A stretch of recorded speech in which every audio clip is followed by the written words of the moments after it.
Hey, what's up, everyone? Welcome to the AI Red Listeners Digest for the Men Talking Mindfulness podcast. This is your AI narrator, and today we're breaking down one of those episodes the MTM community loves. John McCaskill and Will Schneider sat down with retired Navy SEAL, leadership coach, and all around force of nature Jocko Willink last year to talk about discipline, extreme ownership, detachment, and what it actually looks like to lead with humility, whether that's on a battlefield, in a boardroom, or at the kitchen table with your kids. Full episode audio links in the show notes, worth every minute. Discipline equals freedom. 3 words, no fat on the bone. Jocko broke it down about as simply as anyone could. Want more free time? Get better at managing your time. Want financial freedom? Build financial discipline. Want physical freedom? Put in the physical work.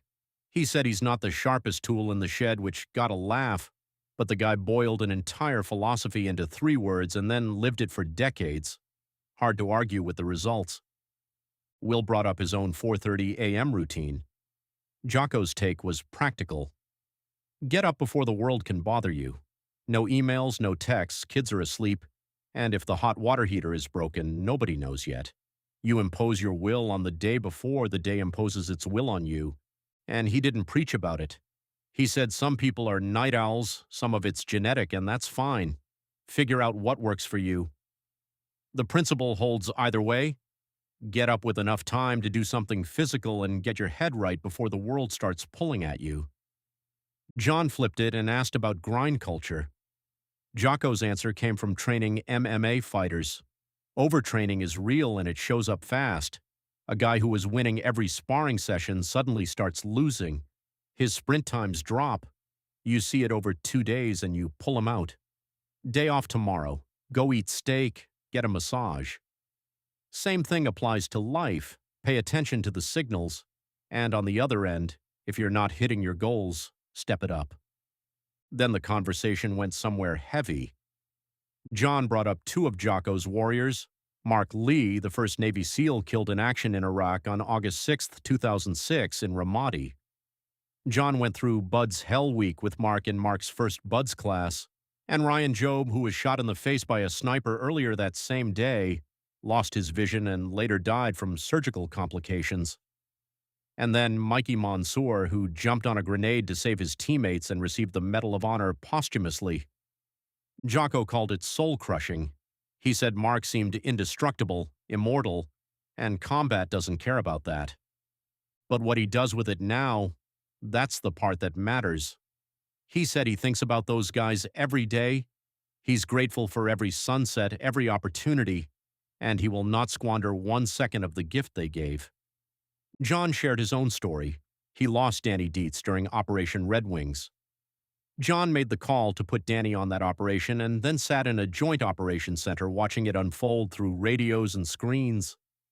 He said that experience affected him more than any other, and it ultimately led him to mindfulness and meditation, practices that saved his life and gave him the chance to pay the gift forward.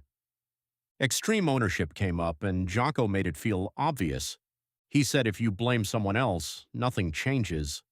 Your world stays exactly the same, but if you take ownership, if you say, I didn't give John the support he needed, I didn't explain the timelines, now you have control, now you can fix something. It feels heavy at first, but it's freeing. Everything happening in your world, good and bad, is on you, and if something needs fixing, you're the one who can fix it. Good leaders own the problems. Bad leaders blame everybody else. Jocko said the pattern was clear enough that even an idiot could spot it. The detachment story was gold. Early in his career, Jocko was the youngest, most junior guy in his platoon. They were clearing a gas oil platform off the California coast, a massive cluttered maze of pipes and equipment. The assault team flooded the cellar deck, everyone spread out in a skirmish line, and then nothing. 5 seconds, 10 seconds, 15 seconds. Nobody made a call. Every single person, including the platoon commander and the platoon chief, was staring down their weapon sights, tunnel-visioned on finding a target. Jocko said he couldn't take it anymore. He lifted his weapon, took 1 step back, and looked left and right. From that vantage point, the call was obvious. Hold left, clear right. He braced for someone to smack him for running his mouth as a new guy. Instead, the platoon chief said, "Good job making the call." And then Jocko asked himself the real question: how did the youngest, least experienced guy in the platoon see what nobody else could see? Because he detached. He stepped back from the chaos, from his own emotions, from the adrenaline of wanting to engage a target. And that became the foundation of his entire approach to leadership, relationships, and life. On humility, Jocko didn't hold back. He called it the most important characteristic for any leader. During his last years running training for the West Coast SEAL teams, he had to fire experienced operators. 15 years in, the reason was never marksmanship or fitness or radio skills. The reason was always ego. They thought they knew everything. They refused to listen. He tied it to something practical.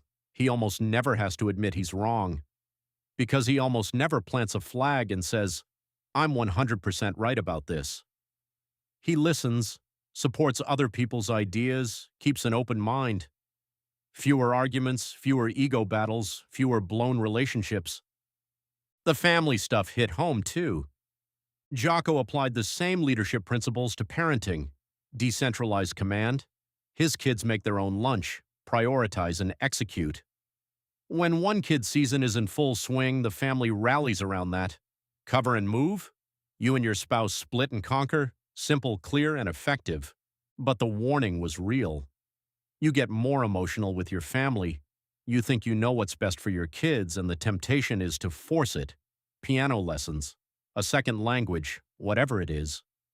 Jocko said if you go tyrannical with it, you end up with a mutiny, and that's a bad situation when it's your own children. Near the close, John asked where someone should start. Jocko's answer was refreshingly low-key. Wake up the same time every day. Give yourself enough time to think and do something physical before the day starts, even 10 minutes of burpees. That's it. He said you'll feel the difference fast and you'll start getting tired earlier at night, which fixes the sleep cycle too. A small daily act of discipline that compounds.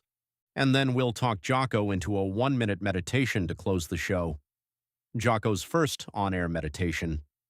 He asked whether surfing counts as meditation, fair question, then sat in stillness for 60 seconds with the guys. 1 breath, 1 minute, done. Actually, you've got to see the video of this. Jocko's face during the meditation was priceless. If this episode lit something up in you, here's your next step. John and Will have a free A2A awareness self-assessment. Takes a few minutes, gives you a clear picture of where you stand with your own awareness and attention, and points you toward what to work on first. Think of it like Jocko's front sight focus. Before you aim at the long-term target, know where you are today. And if you're ready for structure, the A2A, Awareness to Action course, and community gives you the tools and the accountability to build the kind of discipline Jocko is talking about. Text MTM to 33777 or hit the links in the show notes. Full episode links are in the comments. Go listen to the whole thing. Jocko doesn't waste words, and neither do the guys. Until next time, everyone, take care.